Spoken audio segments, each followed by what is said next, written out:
このアラーム。ただ音楽が鳴るだけではないんです。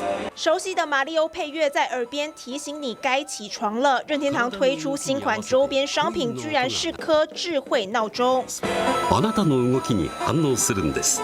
经典游戏角色陪你起床，还能智慧感应是不是赖床了？在选择不同音效搭配，任天堂突袭开卖可爱新品，不少粉丝又惊又喜。但床边闹钟一开卖吓坏人，订单瞬间爆量，只好喊卡暂停销售。现在线上通路还得抽签才能购买。这款闹钟不止造型吸引人，也加入不少科技元素。一旦发现用户起床后会自动关闭，同时也记录睡眠习惯，晚上还能随着光线变化播放适当的音乐陪伴用户入睡，包括日本和美国的粉丝抢购，目前数量还是供不应求。一颗闹钟要价日币12980元，任天堂至今没有透露何时会引进台湾，甚至连日本各通路全面贩售都还要等到明年2月。